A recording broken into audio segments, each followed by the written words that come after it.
I was never really a runner. The way I see running is a gift, especially when you have stage 4 cancer. I'm Anne. I'm running the Boston Marathon, presented by Bank of America. I run for Dana-Farber Cancer Institute to give people like me a chance to thrive in life, even with cancer. Join Bank of America in helping Anne's cause. Give if you can at BofA.com/supportAnn. What would you like the power to do? References to charitable organizations is not an endorsement by Bank of America Corporation. Copyright 2025.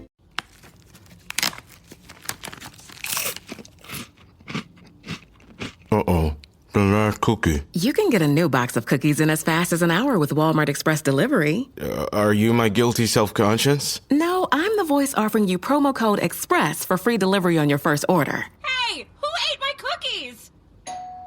You mean, these cookies? Order now. Welcome to your Walmart. Promotion valid for first express delivery order. $50 minimum subject to availability. Restrictions apply.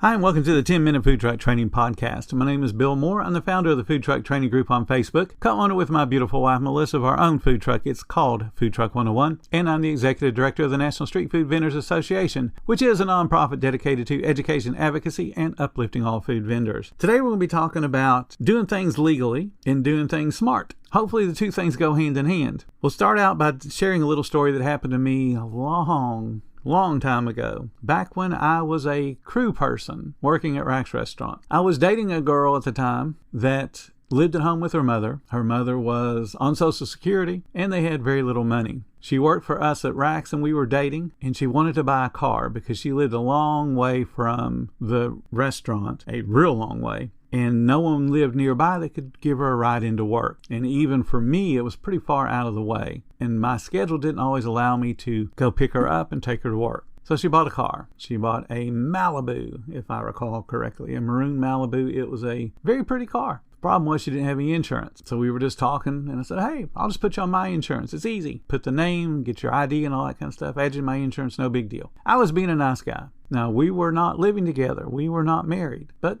Bill didn't know any better, so he put her on the insurance. A few months later, she is sitting at a red light, sitting completely still, making a left-hand turn, waiting on the light to turn green, and somebody comes flying around the corner, flips their particular car into her Malibu, and completely destroys the driver's side of the car from just behind the driver's door all the way to the back quarter panel. Pretty well destroyed the car. Bent the frame, did a lot of damage. Thankfully, nobody was hurt, but a whole bunch of damage was done. So, what do you do when you have a car wreck? You file the insurance claim. So we file the insurance claim. Months go by. The car gets totaled because it just could not be repaired. And I get a letter in the mail from the insurance company telling me that I need to go talk to this attorney and we need to explain the details of what happened. Okay, no big deal. So we go into this meeting, and it's two attorneys, it's a stenographer, and then it's a secretary for the attorneys, and then me and my girlfriend at the time. All the questions were specific to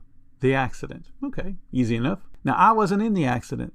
So once they determined that I wasn't in the accident, they stopped talking to me. Okay, well, that makes sense. And they talked to her, got all kind of details about the accident. And then they asked me, why is she on the insurance? And I explained, we're dating, and I just added her to the insurance because she needed the insurance. And it was much cheaper for her to be added to mine than it was for her to get her own, and she has monetary problems, so it made sense. Well, you can't do that if you don't live together and you don't have a common address. You can't extend your insurance to somebody else. That was just me thinking that I was being a nice guy, and there's legalities involved.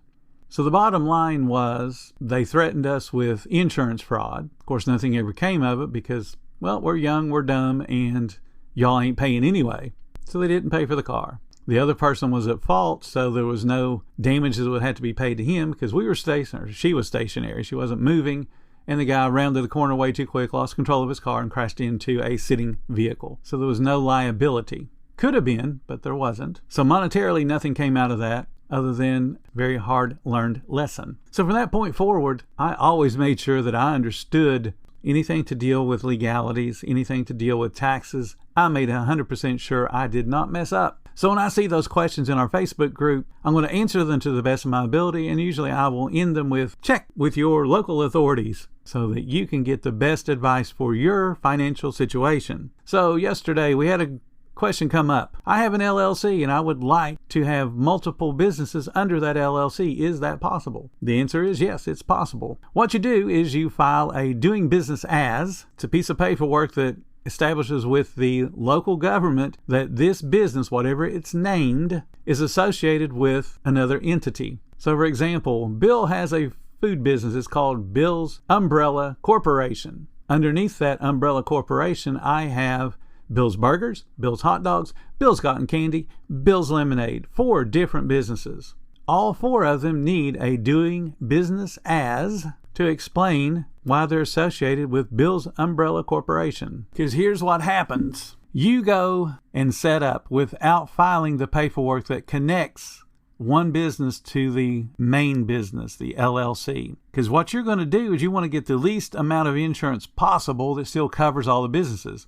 So you take Bill's Umbrella Corporation and you get insurance on it. And then you think, I'm covered. So we go out and somebody goes to Bill's Burgers and trips and falls over the extension cord from the generator that they said was placed in a stupid way, and they sue you. First thing you're going to do is file an insurance claim, and then somebody is going to send you a letter that says, hey, come to this office. We need to get some evidentiary discovery and find out the details. And you think, hey, they're on my side. You go to that office, and there'll probably be a couple of attorneys, a stenographer, maybe a secretary or 2, and it'll be you against a whole bunch of people that are saying, hey, why does this business exist and why is it on this insurance claim? Because we don't have insurance on it. Or if you file the claim against the Bill's Umbrella Corporation, they'll say, but they're suing Bill's Burgers, and Bill's Burgers is not listed here on the insurance policy. Bill's Burgers does not exist in our eyes. Bill's Burgers is not covered. Because they're not suing Bill's Umbrella Corporation, because Bill's Umbrella Corporation doesn't own Bill's Burgers. The only way they can own it is if you create that doing business as, which shows why the insurance company should be paying. So you end up at this point now going, uh-oh, there's no insurance coverage. Guess what happens? They're going to sue you personally. And you're going, well, no problem, I got the LLC. So the judge is going to go, Bill's Burgers is being sued, young man. Who owns Bill's Burgers? My corporation does. And can you prove that? No. The judge will say, no problem. All of your personal assets are now at risk and a part of this hearing. Let's move forward. And then you're going to be sitting nervous until the judge slams that gavel down and says, I'm sorry, you must liquidate all your assets to pay the millions of dollars you owe this poor individual that tripped over your poorly placed extension cord. Do not listen to somebody on Facebook that says, yeah, I do this all the time.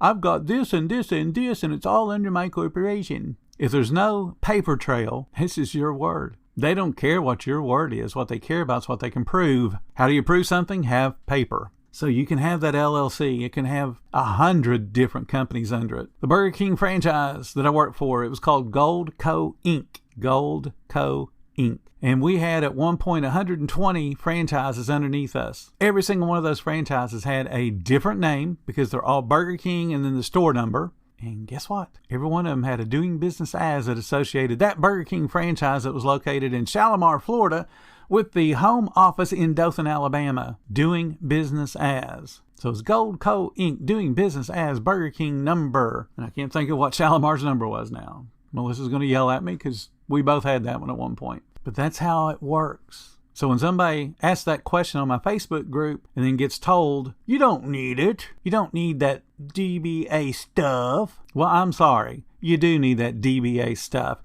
You're not an attorney. If you want to get shocked, don't fill out any paperwork. And then cross your fingers and hope that no one ever gets sick, that no one ever trips and falls, and no one ever sues you. Hope that as you're driving down the road, you don't get slammed into from the side and then go file that paperwork and go, well, this thing getting covered. What's covered is Bill's small corporation, not Bill's Burgers. Ask questions on a Facebook group, but understand the caveat is go talk to the professionals in your area. Talk to those attorneys, talk to those tax people, and then reveal information about you that helps them guide you correctly. You don't want to reveal that information on Facebook because you're going to be talking about these are the personal assets I have that I need to protect. How do I best protect them so that when some nut does something and goes to sue me, I don't have to sweat it. I don't have to go into the courtroom and be worried that I'm going to lose everything. It is very easy to lose everything because you listen to people that tell you, I do it all the time. Ask them, have you been sued and have you won? No, I ain't never been sued. I don't do things wrong. One of the richest people that I know has been in a lawsuit his entire business life. He is in his 70s. And he told me, you know you're successful when people want to sue you. And he said, I've been in the court or involved in a court case. And he's not an attorney. He is a small businessman, a very wealthy small businessman. And he said, I've been in a court case my entire adult life. Once you got money, people want to sue you. So the fact that somebody says you don't need a DBA, they haven't been sued. They're not a big business. They're not even a target. People aren't going to sue them because they don't see any money there. But if they figure out that, oh, I've got a 7-bedroom house, they might sue you. And if you don't have the paperwork set up properly and they win, that 7-bedroom house ain't yours anymore. Thank you guys so much for listening to the 10-Minute Food Truck Training Podcast. If you're finding everything we do helpful, please consider subscribing. And if you love what we do, there's a link in the description. You can show some support. Every little bit does help keep us going. Until next time, you guys have an awesome week.